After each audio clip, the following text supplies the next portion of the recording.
Life Audio. Welcome to Empowering Homeschool Conversations, your authority in navigating the world of homeschooling diverse learners. Featuring Peggy Ployer from SPED Homeschool, Annie Yorty from AnnieYorty.com, Leilani Melendez from Living with Eve, Stephanie Buckwalter from eLARP Learning, and Dawn Jackson from Dawn Jackson Educational Consulting and Tutoring.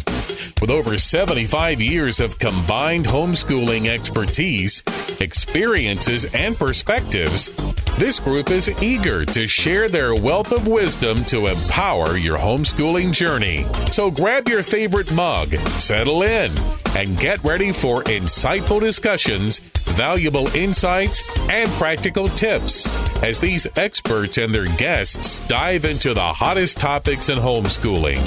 Whether you're a seasoned homeschooler, just considering this path, or anywhere in between, you don't want to miss a minute of these enlightening conversations that will empower your child to thrive in their homeschool environment.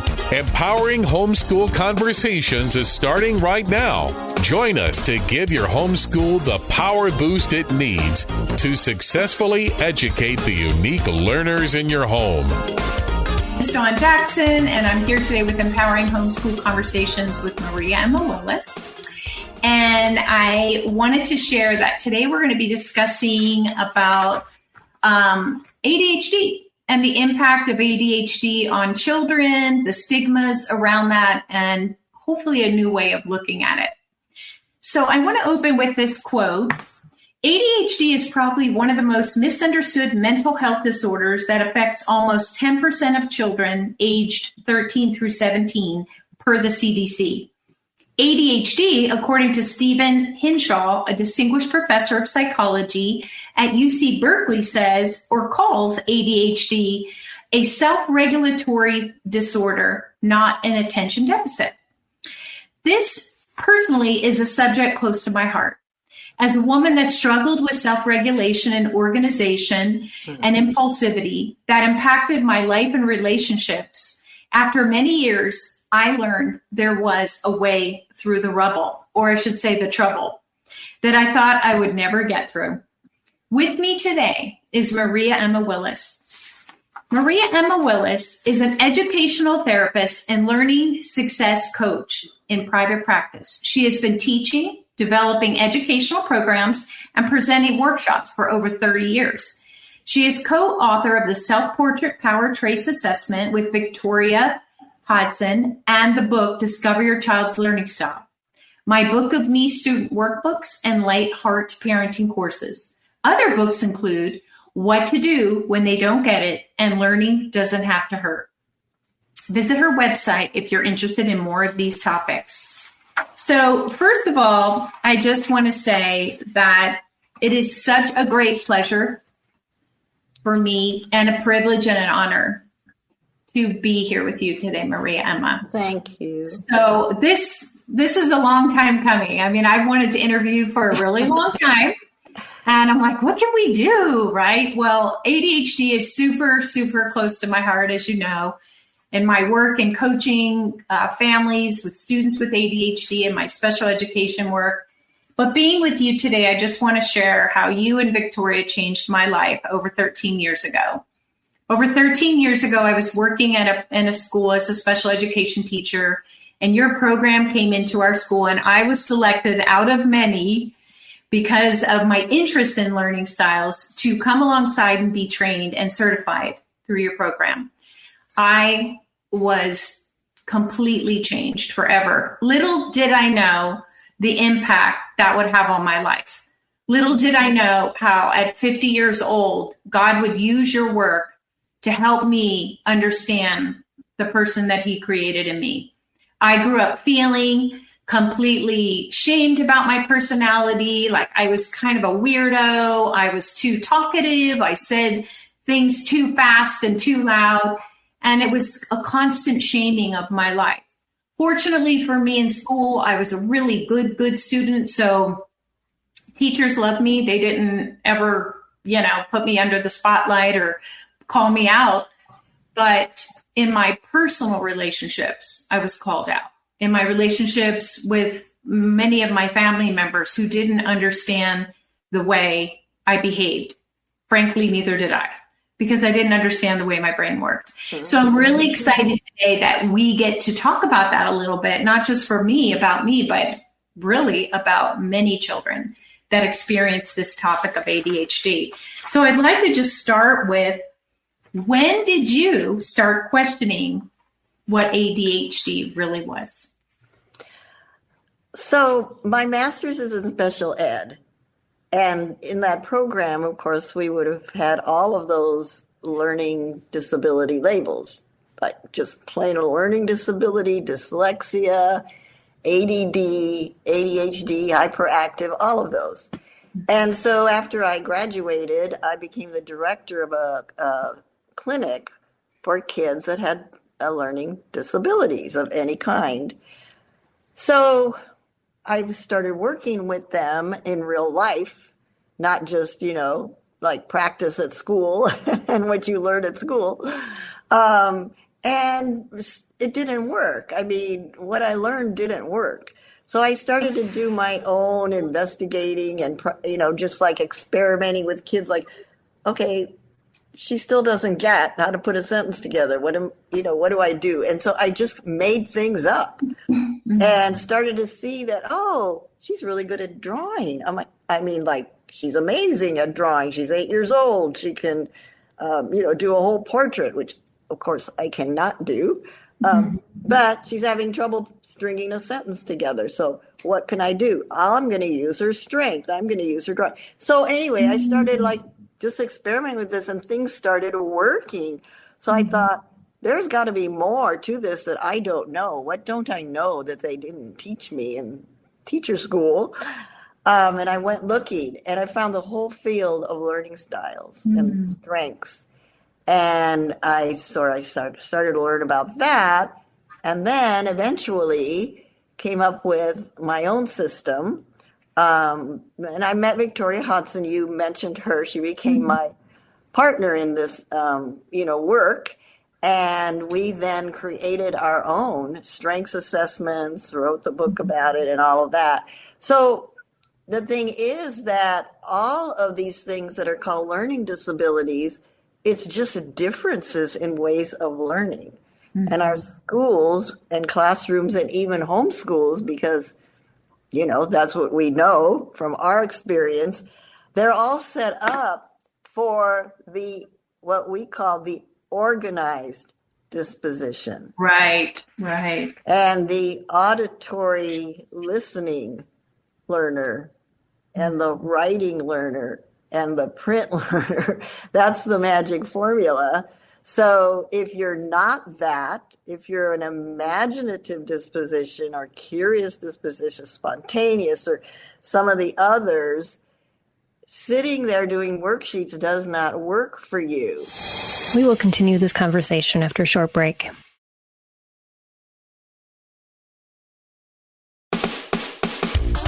This is Empowering Homeschool Conversations, provided by SPED Homeschool, a nonprofit that empowers families to home educate diverse learners.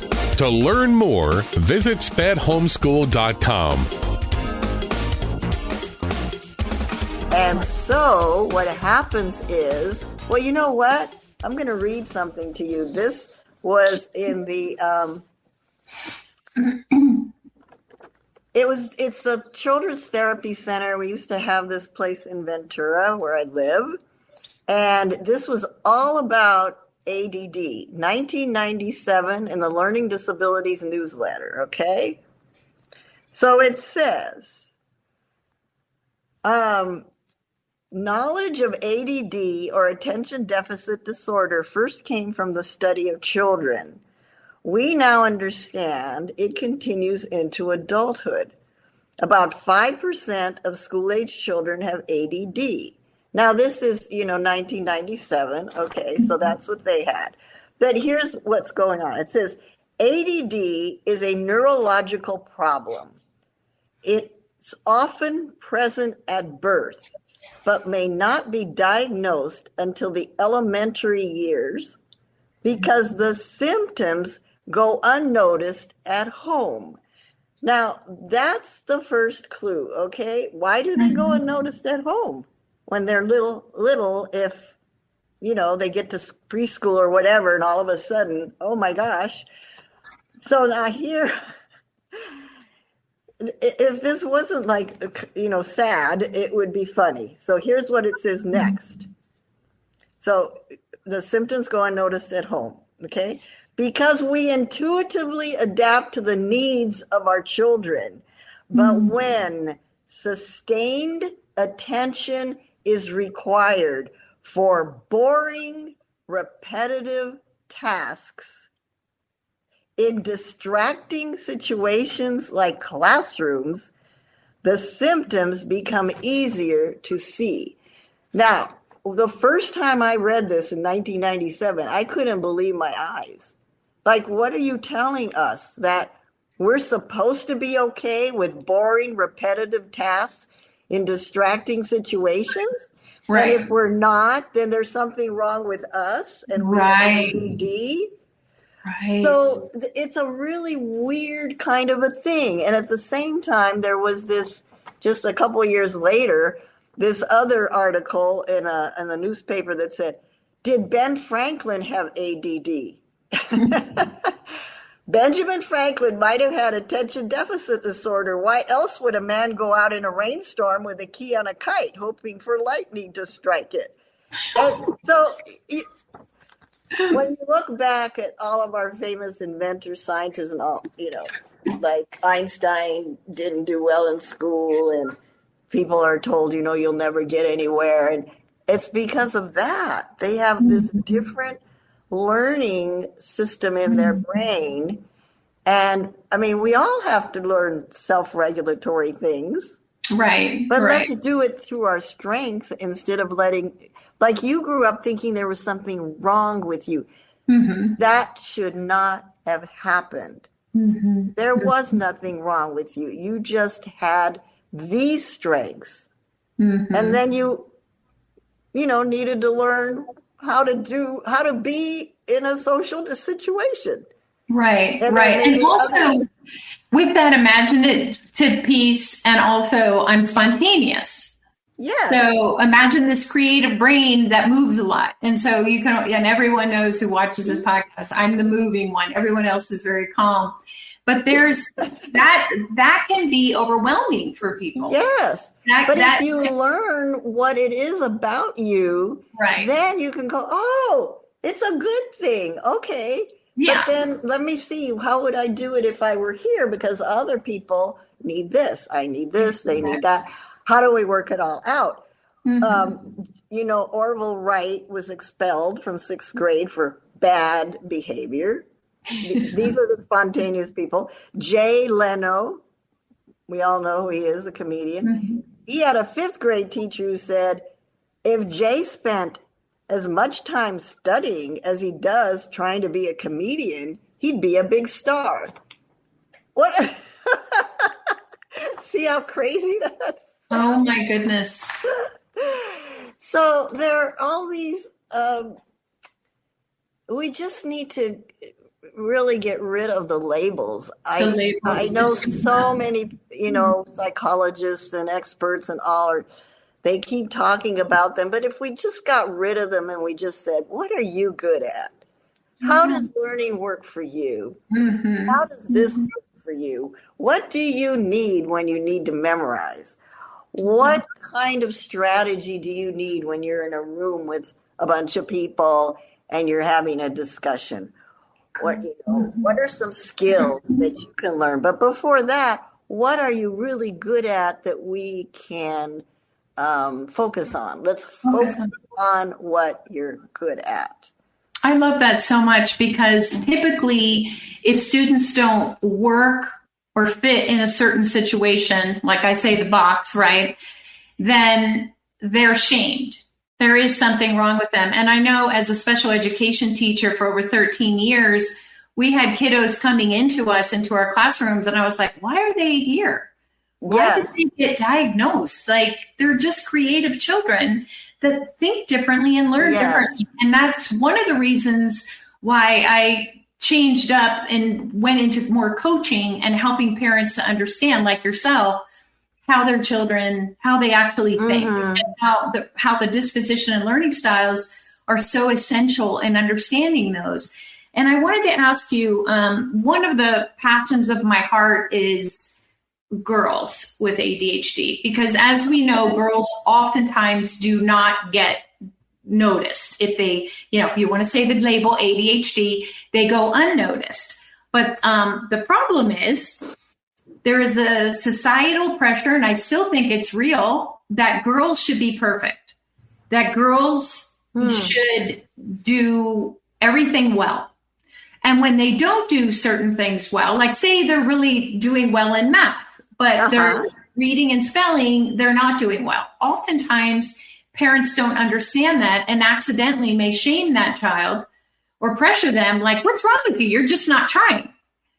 And it could just be something in the way they're understanding that information, or they're able to grasp more tangible things like math versus more fluid things like language arts or even spelling. And so they can be shamed, and they can be shamed by a teacher like, you're just being lazy. You're just being this, you're just being that. And that's how I felt growing up. And I felt that as a young woman as well, like, why can't I get my relationships right? What's wrong with me? Why do I say too much? Why do I talk too much? Why do I say everything I think and feel, And so, over time, I learned to regulate that and understand a lot of neat things around that, which I won't get into now. But the shame that was around that was huge for me. And I still think that's true for girls today, because think of this, if they feel they are stupid, and if they tell themselves, if I just try harder, if I were a better person, and, I would be invited to the parties, but because I blew the candles out at my friend's birthday over here, no one's going to invite me anymore because of that impulsivity. What happens, girls in puberty and going into teen and early adult are very high risk for self-injury. And you and I talked about this, and also suicide attempts. Boys also are at an increased risk, but more so girls. And I think it's because girls feel that shame. They carry it alone. They're like the Lone Ranger by themselves. They don't know how to talk about it. I didn't know how to talk about it. If I hadn't had your assessment, the self-portrait, I would have never understood that there is nothing wrong with me. Matter of fact, I'm wonderful. And that is something that you and Victoria celebrated with me all the time. Like, we're just like, oh, we love your energy. We love your joy, Yeah. Your enthusiasm. Like, you guys probably, made that fire go a little bigger. But girls feel shame. And I'm very, very passionate about that. And I want to share that non-suicidal self-injury has gone up significantly in the last 20 years. Is that for girls specifically? For girls specifically. But girls, just neurotypical girls, 1 in 5 is the self-injury, but a child with self-regulation or these kinds of self-esteem issues about who they are, it's double. It's actually double. Negative messages they get from a very young age and feeling that deep pain inside often leads to self-infliction. Now, I didn't do it that way. I did it other ways, through my emotions and mental, pulling away from people, pulling away, thinking, no one likes me. I'm just a weirdo. I'm going to go over here and be an artist. I'm just going to paint myself till I die, But that was a lie. That was a lie from the pit of hell. That's what I want to say right now. Even though I did suffer the consequences in certain relationships. And I'm really sorry for that, but I didn't understand. And like I understand now. We will continue this conversation after a short break.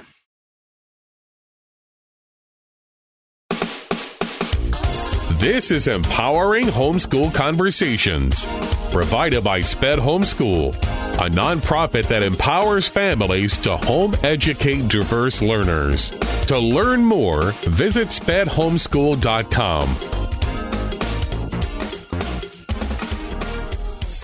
I want to ask you, what do you think life could look like for a child that we're going to call this child the imaginative child for a minute, okay? Because we're trying to redefine this title, this label.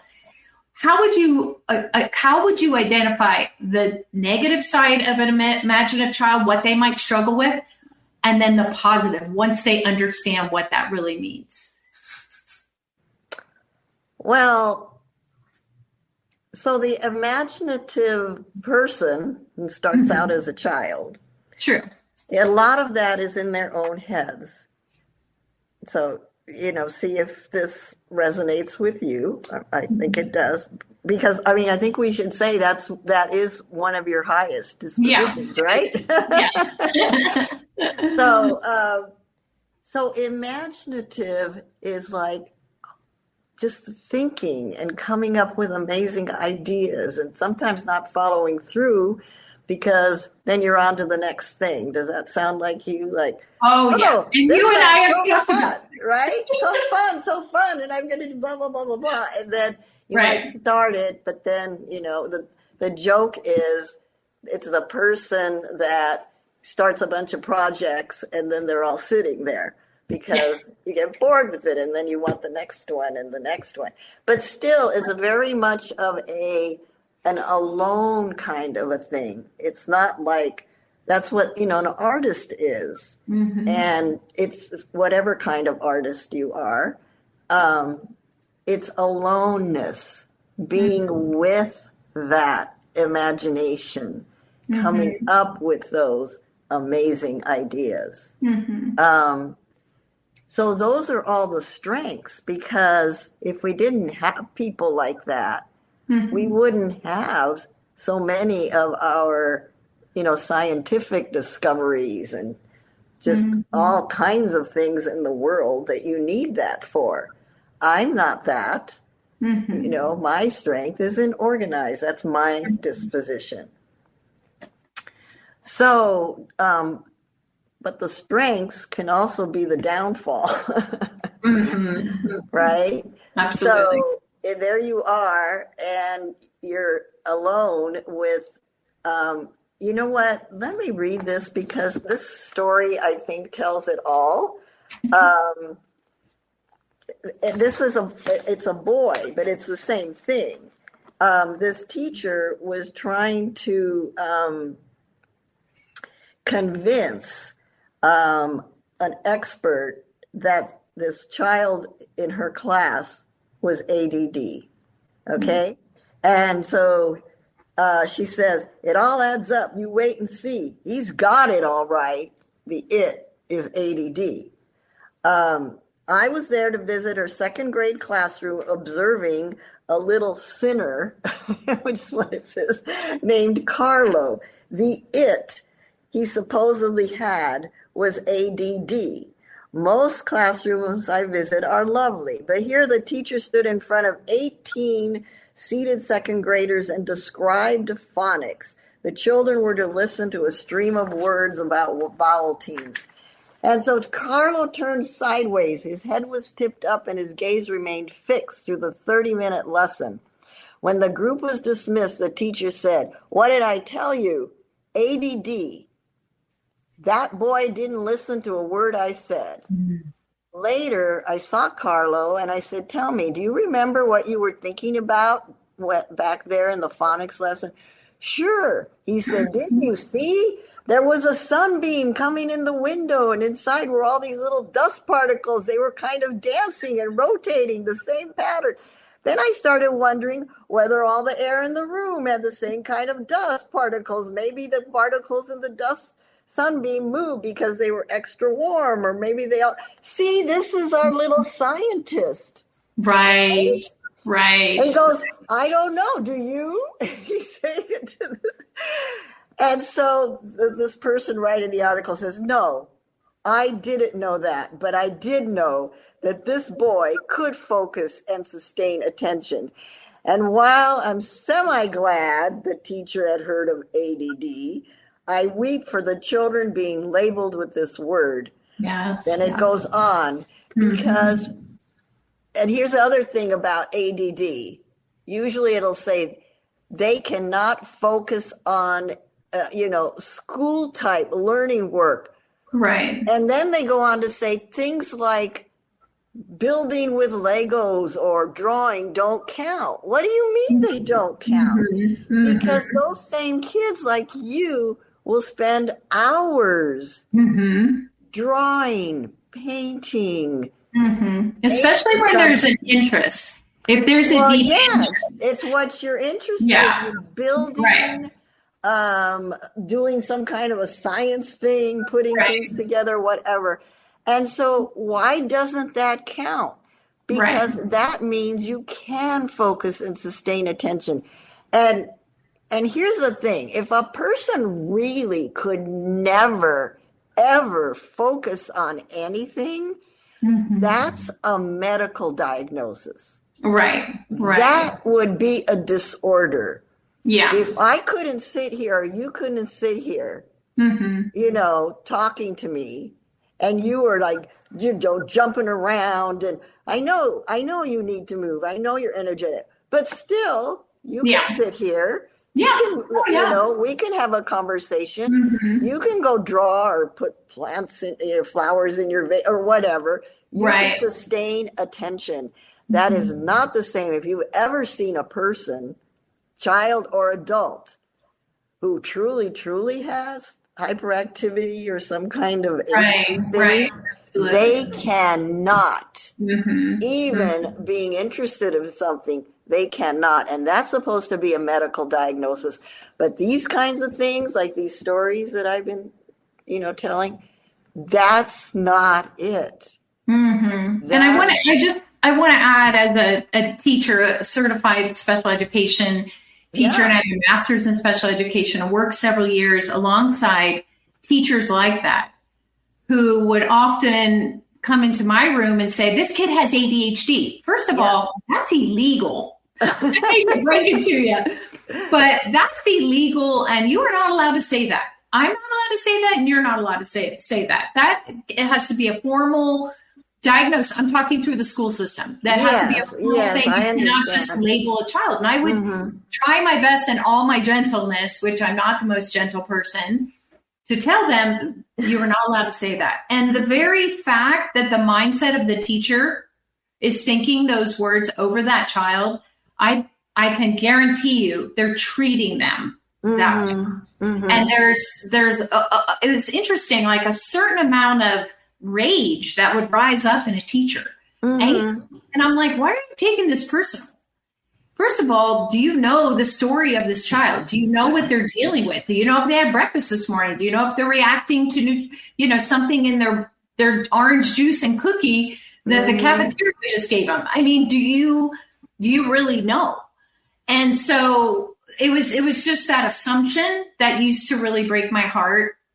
I used to walk into classrooms where teachers would out loud shame a child as soon as I walked in.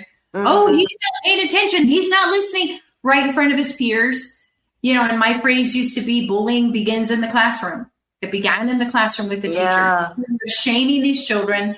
And these kiddos would start out fabulous in the beginning of the year. But at the end of the year, they were being sent to the office. They were acting out. They were fighting. They were getting into all these altercations with other children because they were angry. And so my whole question sometimes is the behavior that we're seeing a reflection of the way these children are being received or rejected? Do you know what I'm saying? Is this something that's being grown in the petri dish in the classroom? Absolutely, because when you feel terrible about yourself, if you're continually being, shamed or talked down to, or you get that message, I'm not good enough, I'm not smart, I'm not this, I'm not that. I mean, what are you going to do with that? You're not valuable. You have nothing to contribute, apparently. And you're all wrong. You're doing everything all wrong. So what are you going to do? One of two things. You were talking about self-inflicted injury. It often doesn't go that far, like physical injury, but there's injury inside of you. You just take it all in, and you can become depressed, upset, more of a loner, whatever, or you take it out on somebody else. We certainly know a lot of those stories, tragic happenings of, right. people being violent, young people teenagers, people in their 20s, they go on a shooting spree. What do you find out about them? Usually they were bullied. They were bullied. They were bullied. Right. They were different. Yes. And like you said, it kind of starts in school, because if everybody's hearing the teachers, the adults, saying things about them, and then people are going to make more fun of them. Right. Whether this is going on, in homeschool or in classrooms, we need to have kids feel safe. Correct. And safe, that's the number one requirement for learning to take place. And safety is not just nobody will, hit you. It isn't just physical safety. It's emotional safety. It's learning safety. If I'm not getting this, if I can't do this math problem, nobody's going to come and say, you're not trying. Correct. You didn't listen. Correct. No, they're going to try to find out, oh, hey, okay, let's see what's going on. Which part did you get? Which part didn't you get? And to say not everybody gets everything at the same pace, or the same time, but to respect all different kinds of learners. And if everybody in the learning situation, whether it's at home or at, school, sees that respect from the adult to all the different kinds of learning, and that adult is providing opportunities for the kids to even work together, like, oh, you can contribute this because you're the imaginative person. And what do you think about doing this for the project because you're the organized person? And then they see how all the parts fit together. Right. We need all of you. That's right. And then within that, they can teach skills and start to learn skills. And by the way, Don, I think when you say about your, you always are talking and you just blurt things out, and you used to say whatever and people didn't want to hear it. I still do it. That comes from your spontaneous, not your imaginative. I know. So you have that spontaneous piece too. In a way, spontaneous people have a better chance of not coming out so damaged. Right. Because spontaneous people are out there and they kind of go, I don't care what you think. I'm going to, they can kind of do that. But you had the combination of both. Right. And the imaginative person is very sensitive. Yeah. I'm sensitive. I am sensitive, but my thing, I think, with my spontaneous is I just want everyone to laugh and have fun. Yes, that's so spontaneous. Yeah. But the imaginative is, you can think of the stereotype. We have this stereotype of the starving artist, okay? Because I just think it's a good example. Artists, as a rule, do not think their work is any good. Right. Or they think it's pretty good, but who would want to buy it? Or I don't know if anybody would really like it. And it's that sensitivity already in that imaginative person that makes them not want to put themselves out there, because it's like their whole soul is being bared, put out there, Right. And so even their ideas, that's the highest sort of acknowledgement you can give an imaginative person, is to acknowledge their ideas. Correct. Their ideas that they have. Right.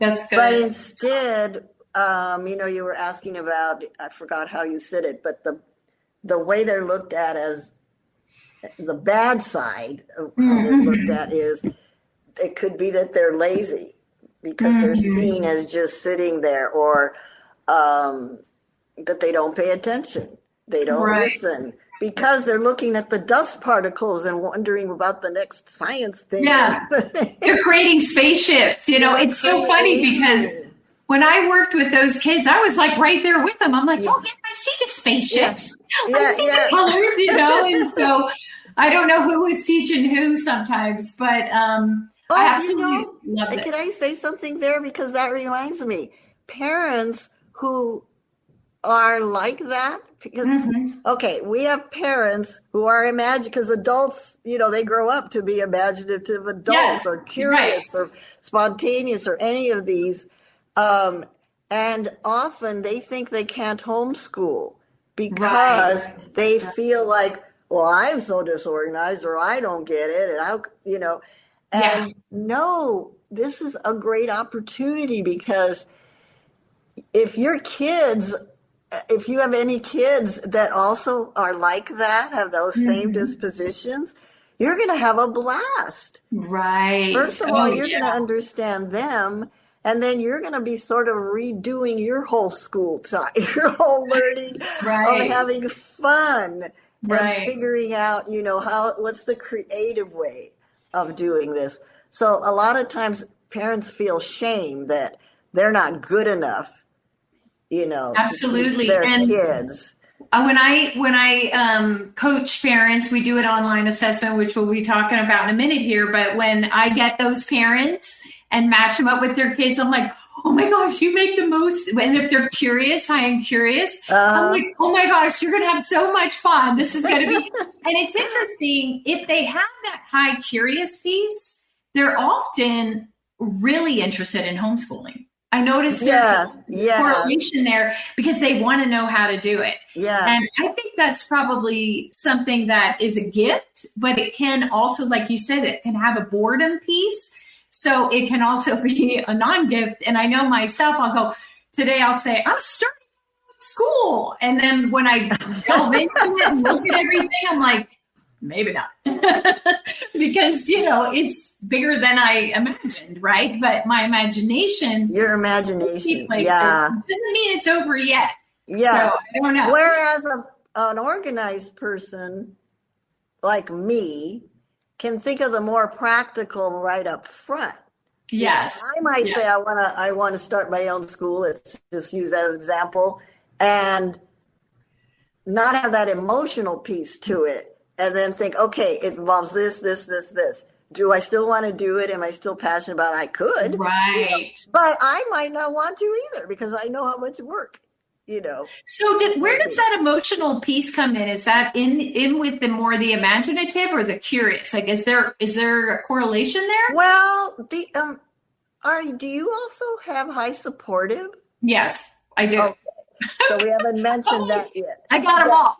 High supportive feels everything that everybody else feels. Okay. And so you're always wanting to make everything right for everybody and have everything be fair and fix things if somebody's not, things aren't too great to people, right? Right. You want to make everybody happy. And so that's the emotional piece. Yeah. That comes Okay. in. Yeah. And for imaginative, the emotional would be more inside. But for the supportive, it's more outside. What can I do for you? What can I do for you? How can I make things better for you? I'm feeling sorry for people or just empathy. Well, it can be quite annoying as well, because I oftentimes offer information that people never ask for. Yeah. Like, you need more calcium or magnesium, or you need more fruits and vegetables. And they're like, didn't ask you. Yeah, so that's the stereotype of supportive people, that you're nosy and into everybody's business and want to fix everything for everybody, right? I know. There's always this side and that side. Correct. Right. But, so that's one of the reasons we, Victoria and I, developed the self-portrait assessment. Okay. Because there's not enough time, to talk about all of it today, but we have in there 5 areas of strengths that we look at. It's the dispositions, the modalities, your interests, which are so important to look at. They're the number one motivators are your interests and passions, talents, and your the best work or study environment, your surroundings. And so you mentioned that you're the owner and director of Solomar Academy. And so maybe I should say that Victoria and I started Solomar. Yes, I was going to ask you that. That's next here on my list. So, Tell us. we use the self-portrait with everyone who came in, all the students, the parents, and that's how we personalized learning. And so, of course, you loved that. I love it. And we were ready to, move on after, I don't know, 30 years or something of having that. We passed it on to you. So now you've got Solomar Academy. But the same, you have the same approach. You're going to look at their strengths with the self-portrait and go from there and discuss, you have an imaginative student. And we have even, helps with that, like people who, families who do take that self-portrait, there's a whole guide too. So, of course, we do consultations, and you do that with the families coming in. But there's also a guide that they can download or print out and, continually refer to. So, for example, an imaginative person, number one, contributing ideas. That's number one for them. They need time for observation and creativity and thinking quietly by themselves and wondering about things. And that's why they look spacey. These are the words, you're spacey, you're in la la land, you're flexible, you're not listening, all of that. Can I share something on that too before you go on with the rest of them? Something about the inventive personality that I've noticed is if I don't have those things, that quiet time, that reflective time, the creative time, I'm like a loony bin. Okay. And I think years of my life actually displayed that in a sense. And there was a lot of chaos for me. But now that I've learned to build like a morning routine where, first of all, it starts the night before. I go to bed very early. I get 7 hours of sleep. I get up, I go outside, stand on the grass, do my breathing exercises. For me, I have time with God, prayer, and then I get into his word and I read. I do a little devotional thing, and then I come in, I take a shower, even a cold shower, and I just, get some exercise after that. Like that routine piece is essential for my mental health. For you, Because before, without that, I was just lost. I don't know how to explain that, but that, like you said, that reflective time, that journaling, that's where I journal. That's where I'll go into my art studio. Maybe I'll paint something and journal over it. Well, it's grounding you, right? It's grounding. And that's very important. It's very important. And so I think a lot of these kids that have these labels and this chaos going on, they're overstimulated, number one, from social media or whatever. They're not getting their nutritional needs, and they're not having a space. When I coach parents that are homeschooling, I always say, okay, we have to create a space for your child. In that house or in their room that's designated for their creativity, for their learning. And it's amazing what that does. Sometimes, especially with imaginative and curious kids, because they need that time alone. Yes. They're put through they're nonstop. If they're in regular school, then they've got this after school and this after school and then this and this and this. And even some, homeschooling kids, there's too much. I remember a family years ago, and these kids were actually in traditional school. They were not homeschooling, but the whole family was spontaneous type. Wow. Except for this one boy. Wow. He was in middle school, and he was imaginative and curious. Wow. Well, this whole spontaneous group of them, they were into sports because that's one of the ways. And they were going to all these sports things, whether some of the kids were in sports or they were going to, like games and all these things, professional teams, whatever. This poor kid was never getting time to be by himself. He was being dragged home. He couldn't care less, and he just was not that type of personality anyway. So when they learned that, Yeah. he was not required anymore to go to everything that they were going to. I love that. It That is changed their lives. It is life changing. I wish I would have known some of these things as a parent, especially homeschooling. I was a very excited homeschooler. I wanted to do all these things. Let's try this. Let's try that. And I think it drove my oldest daughter, like, Mom, like a little, like she thought I was crazy, because she was more, I would say, imaginative and reflective and deeper, and sensitive. And I was just like, come on, why are we doing it? And I just didn't have that sensitivity to that and that knowledge. And I mean, it's embarrassing now, to be honest. And I just have to work on self-compassion and forgiveness, like, all the time. Like, I didn't know, but that is why I'm on this journey to help other parents to understand a new way, a new lens to see their child. And I know that's been your work. That's why a coach is often very important. I've had so many parents say, when I first came to see you, I thought, oh my gosh, really? Like, I might say no reading this year because it was traumatic, and we worked different way, whatever it was that happened, watch movies instead of reading the book, or do project, whatever it was that was alternative for that student's learning needs. Later, the parent would say, I have letters that parents have sent me. I thought, oh my gosh, really?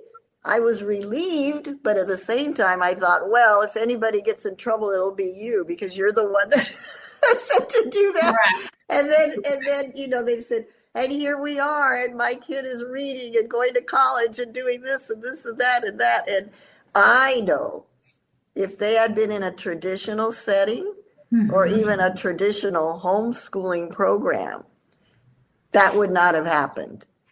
Correct. Because that child would not have thrived and would have felt so terrible that he or she would not have learned to read and would have or whatever the, thing was. I have an amazing story. I know I've shared this with you, with a parent. I was teaching a workshop on learning styles, and the parent raised her hand and she said, Miss Dawn, had you been my teacher, I'd be a rocket scientist today. Oh, yeah. Instead, they put me in special education and they didn't know what to do with me. And that parent was going on now to homeschool her own children because she didn't want that to happen to them. She recognized similarities in her children, and she was like, no. They're not going to get those stigmas. They're not going to get that kind of shaming for not fitting in the box, right? And that's one of our phrases with Solimar. Solimar is for kids who think out of the box, because we think out of the box, and we teach parents to think out of the box. A lot of times in homeschooling, parents will replicate what they grew up and learned in education. And then when their kids don't fit into that box, they think either they're doing something wrong, so they quit, or two, there's something wrong with their child. And I'm not talking about real, special education, truly, actual. Oh yes, we really I'm talking do about just your natural learners, like spontaneous child, for example. Spontaneous children need some gentle kid glove care. I call them the joy bringers. So just so you know, I changed it a little bit. When I have a parent whose child's highly spontaneous, like, well, they won't listen, they won't learn, they won't sit down. Okay, let's figure out why. Let's figure out how they do learn. Let's figure out their learning styles. Yeah. But I always say, are they the joy bringers in your life? Yeah. Do they make you laugh and smile? And they stop and they're like, yes. And they start smiling. Yeah. And it's like, oh yeah, they really are. Reframing the way we see our children. Right. Instead of they're bullies or they're, hard, they can't learn. And I can't words, but just saying, okay, so they learn in a way I don't learn. I had a mom the other day say to me, she created a space in her house for her student that had those little walls, those little cardboard walls you can create around for him. He loves them. He sits there. That's his school. That's his work. Mom says, I could never do that. Exactly. And so because you could never do that, you didn't think of it. But I thought of it because I know that some kids really benefit from that. Yeah. And this little guy was like, in there up before she even wakes up Yeah. and doing his work Great. because he has his environment, his space. And I really like the fact that she used colors. She didn't pick white because I was thinking white, but she picked like a pretty blue or something. So anyway, let me jump ahead a little bit. Well, you mentioned reframe. Yeah. So I wanted to say that the way I reframe ADD is attention to dreams and discoveries, because that is what the imaginative person really does do. That's so beautiful. It's misinterpreted all the time as a disorder when really it's not. It's not. And you know what? There are a lot of amazing teachers out there in classrooms. I mean, you were one of them. Mm-hmm. You were one of the, good special ed teachers. But our system really ties the hands of even really good teachers. Mm-hmm. It's just so ingrained of how, everybody learns the same thing and everybody's got to do this and we've got these grades. So it's very hard for teachers to try to personalize. They've done it. There are teachers who've done it. And once they get how to do it, it's easier. Once you get it, then, but there's some work involved to get there. Mm-hmm. And, but the system makes it harder. It does make it harder. Yeah. I know that. I know I was probably reprimanded once because I didn't fit in the box. And I was literally told that. And I'm like, oh, that's a good thing, right? You mean as a teacher, right? A teacher. It was my first year of teaching, but I just thought that learning should be about play and interacting and language and joy. And that's not the way it always works. So I know in Solomar we have a different take because we do personalized learning. But I want to say, and I always tell our parents this, we also take into consideration the parent and the parent that's teaching the child and how they learn and what their needs are. Mm-hmm. So if you have this spontaneous parent or spontaneous child, but a very organized parent, and I've had that reversed, by the way. That was fun. You can reverse. You can have a spontaneous parent and an organized child. Yeah. They're like, get your stuff together, Mom. You're crazy. Yeah. But with helping them to understand how their child learns and how to navigate and work through the energy with strategies and tools, which you said comes in the profile. The self-portrait has like a guide for your child. It's amazing. Mm-hmm. And so we always use that to create the year-long learning plan. We include the children in having them be a part of the things that they want to learn and research and study. And then we also have them be a part of their grading process. Mm-hmm. Like, what kind of a grade do you want in this class? And we'll either use colors or actual grades. And then we break down with them what that actually looks like and what it's going to take to achieve that. And it's a collaboration. It's a collaboration with parents, students, and I have so many stories around that. We do not have time for that here. But what would you say is, let me go back to my notes here, is the best part about this, about Solomar and what you've seen and the self-portrait and how those things work together? Oh, the best part. Well, I mean, the best part is if you're homeschooling, you're free. You can do anything. And so the most fun for me is customizing the learning plan for the year, no matter what grade it is. Right. No matter if it's a first grade or, senior in high school, it's just amazing. Just the kids are...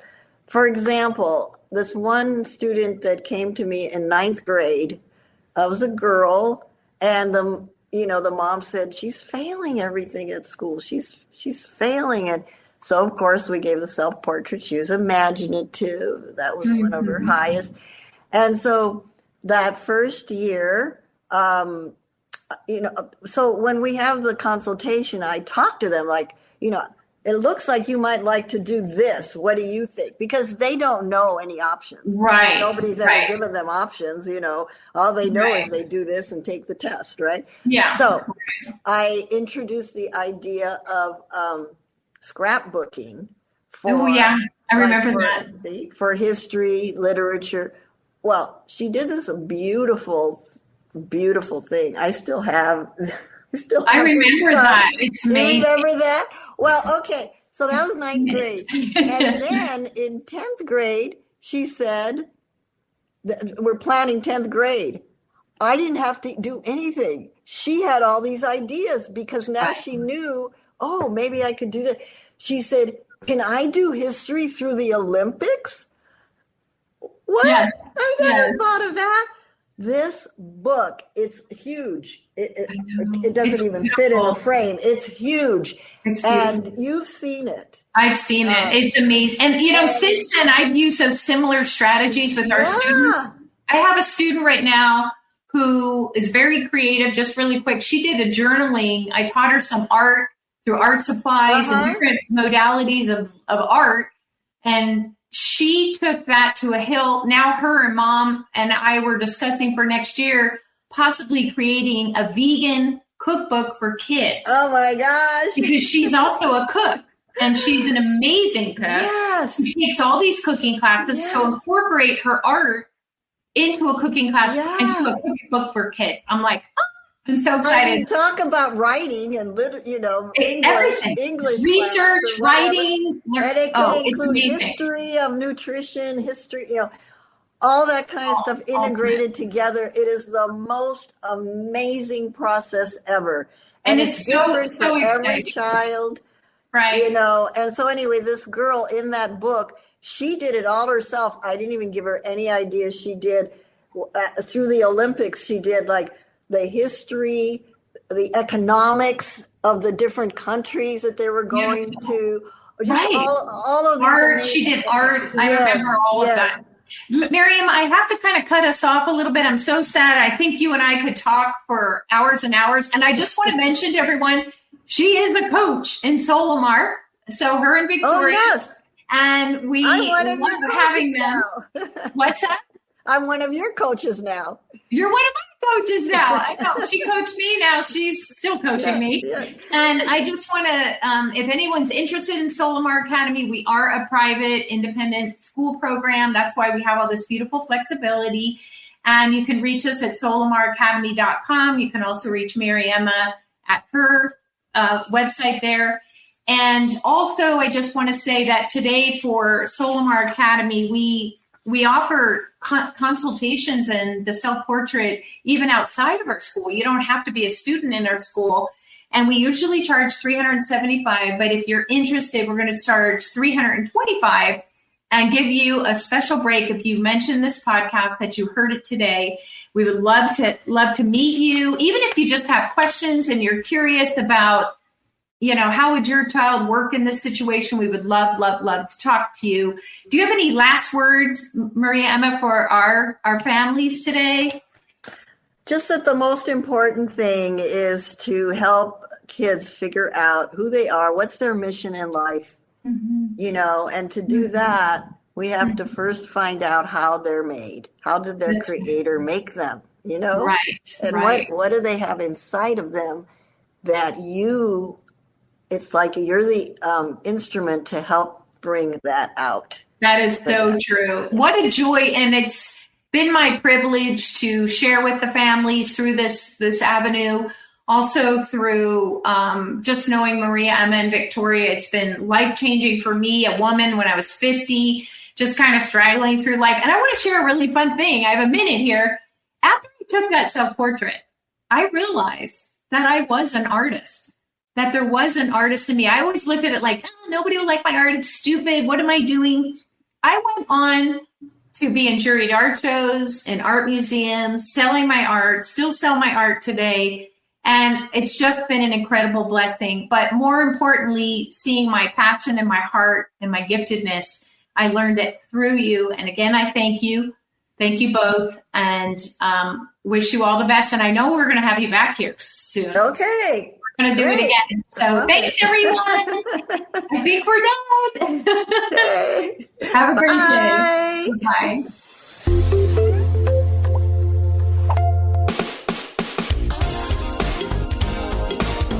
I want to take just a second to thank the team at Life Audio for their partnership with us on this podcast.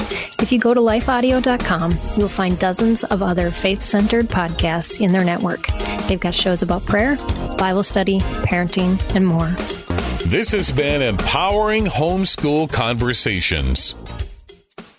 You're fearfully and wonderfully made. God looks at your heart, not your jean size. Do you know the verses, yet still stress over your body? Oh, I get it. I was raised in church, but I struggled with food, eating disorders, and my body for decades. I'm Heather Creekmore, host of the Compared to You podcast, where we talk about all things body image and comparison from a biblical perspective. We get real about the pressure to focus on appearance in a culture where looks seem to matter most. Whether you're wrestling wrinkles or battling the scale, Compared to You is the show for you. You'll laugh a little and be encouraged a lot. If you're ready to stop comparing and start living, visit lifeaudio.com to listen and subscribe.